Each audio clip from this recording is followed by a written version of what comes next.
I remember walking across this yard on what seemed to be a random day, my head down, lost in my own world of issues, like many of you do daily. I'm almost at the center of the yard. I raised my head and Muhammad Ali was walking towards me. Time seemed to slow down as his eyes locked on mine and opened wide. He's raised his fist into a quintessential guard. I was game to play along with him, to act as if I was a worthy opponent. What an honor to be challenged by the GOAT, the greatest of all time, for a brief moment. His face was as serious as if I were Frazier in the Thriller in Manila. His movements were flashes of a past greater than I can imagine. His security let the joke play along for a second before they ushered him away. And I walked away floating like a butterfly. I walked away amused at him, amused at myself, amused at life for this moment that almost no one would ever believe. I walked away light, ready to take on the world. That is the magic of this place. Almost anything can happen here. Throughout ancient times, institutions of learning have been built on top of hills to convey that great struggle is required to achieve degrees of enlightenment.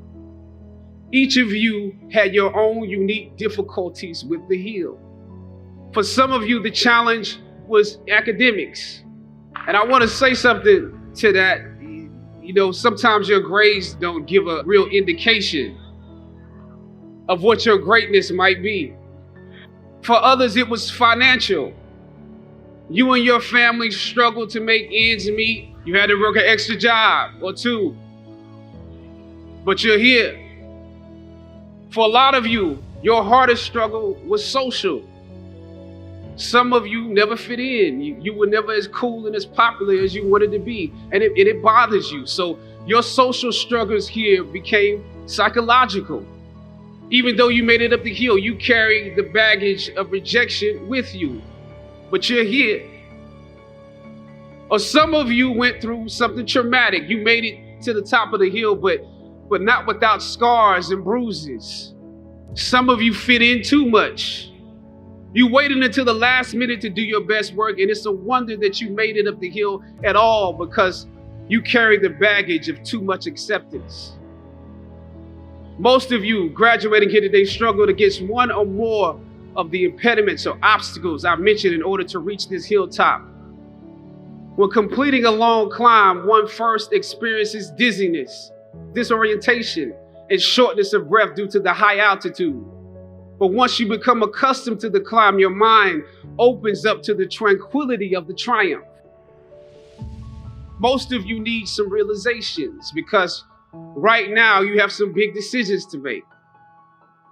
Right now, I urge you, in your breath, in your eyes, in your consciousness, invest in the importance of this moment and cherish it. I know some of you might have partied last night. You should celebrate, but this moment is also part of that celebration. So savor the taste of your triumphs today. Don't just swallow the moment whole without digesting what has actually happened here. Look down over what you conquered and appreciate what God has brought you through.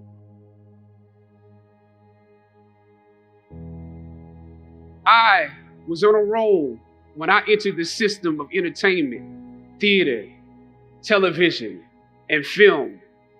In my first New York audition for a professional play, I landed the lead role. From that play, I got my first agent. From that agent, I got an on-screen audition. It was a soap opera. It wasn't Third Watch. It was a soap opera on a major network. I scored that role too. I felt like Mike Tyson when he first came on the scene, knocking out opponents in the first round. With this soap opera gig, I was already promised to make 6 figures, more money than I had ever seen. I was feeling myself. But once I got the first script, and with soap operas, You very often get the script the night before and you shoot the whole episode in one day with little to no time to prepare. Once I saw the role I was playing, I found myself conflicted. The role wasn't necessarily stereotypical. A young man in his formative years with a violent streak pulled into the allure of gang involvement. That's somebody's real story. Never judge the characters you play. That's what we were always taught. That's the first rule of acting. And any role played honestly can be empowering. But I was conflicted because this role seemed to be wrapped up in assumptions about us as Black folk. The writing failed to search for specificity. Plus, there was barely a glimpse of positivity or talent in the character, barely a glimpse of hope. I would have to make something out of nothing. I was conflicted. Howard had instilled in me a certain amount of pride, and for my taste, this role didn't live up to those standards. It was just my luck that after filming the first 2 episodes, execs of the show called me into their offices and told me how happy they were with my performance. They wanted me to be around for a long time. They said, if there was anything that I needed, just let them know. That was my opening. I decided to ask them some simple questions about the background of my character, questions that I felt were pertinent to the plot. Question number 1, where's my father? The exec answered, well, he left when you were younger. Of course. Okay. Question number 2. In this script, it alluded to my mother not being equipped to operate as a good parent.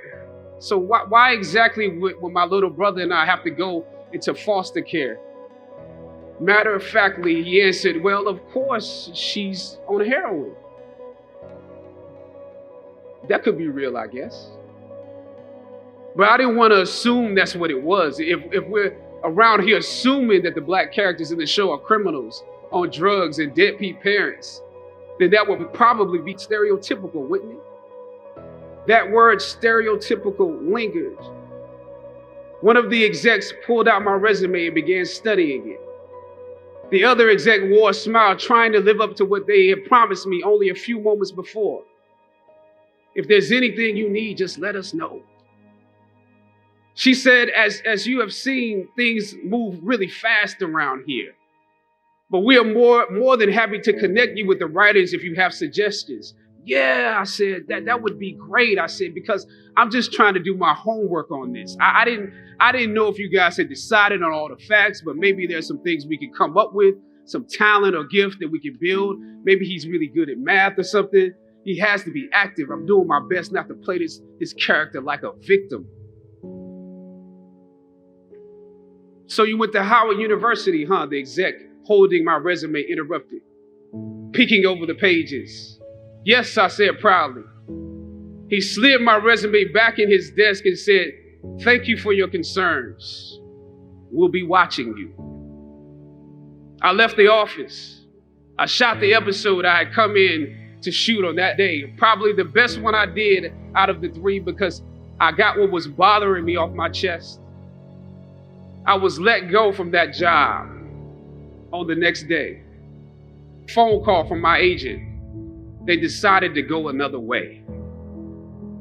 The questions that I asked set the producers on guard and perhaps paved the way for a less stereotypical portrayal for the Black actor that stepped into the role after me. As the scripture says, I planted the seed and Apollos watered it. But God kept growing. God kept it growing. Yet and still, when you invest in a seed, watching it grow without you, that is a bitter pill to swallow. A bitter pill. Anybody that's ever been fired knows what I'm talking about. Even if you really don't want the job, when they let you go, it's like any breakup. You act like you don't care. I didn't need that damn job anyway. I didn't need them. But when you have those moments alone, you start to wonder if there was a better way to handle it. And if you could have handled it better, maybe you could help your family. And then before you know it, you're broke and you find yourself scraping together change just so you can ride the subway so that you can get the next job. And maybe if you could book something else, that would eclipse the feeling of doubt that's building, but it seems like you can't pay them to hire you now. My agents at the time told me it might be a while before I got a job acting on screen again. Well, that was fine because I never wanted to act in the first place. And I definitely didn't want to be caught dead going after a fake Hollywood pipe dream. I'm more of a writer-director anyway, so forget their stories. I can tell my own stories.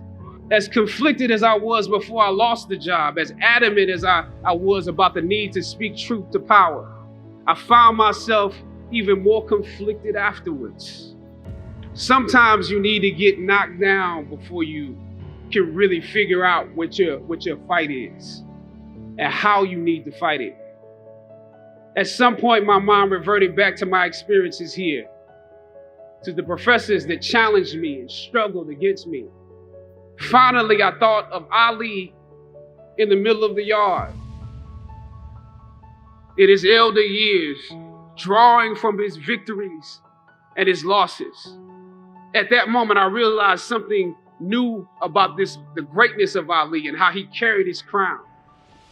I realized that he was transferring something to me on that day.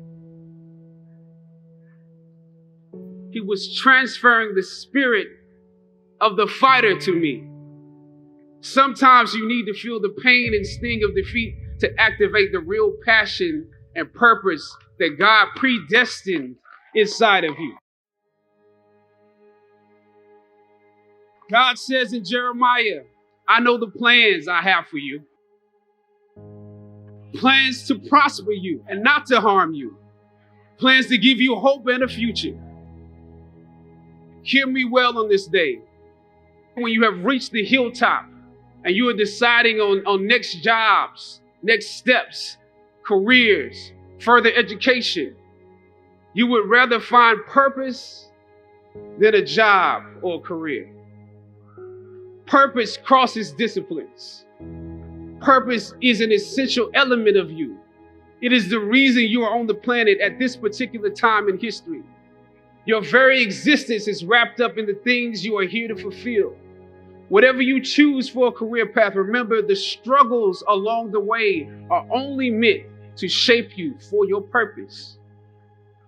When I dare to challenge the system that would relegate us to victims and stereotypes with no clear historical backgrounds, no hopes or talents, when I questioned that method of portrayal, a different path opened up for me. The path to my destiny. When God has something for you, it doesn't matter who stands against it.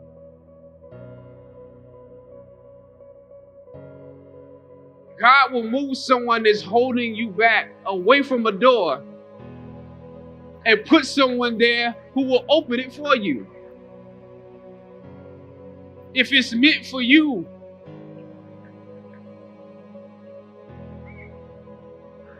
I don't know what your future is, but if you're willing to take the harder way, the more complicated one, the one with more failures at first than successes, the one that has ultimately proven to have more meaning, more victory, more glory, then you will not regret it. Now, this is your time.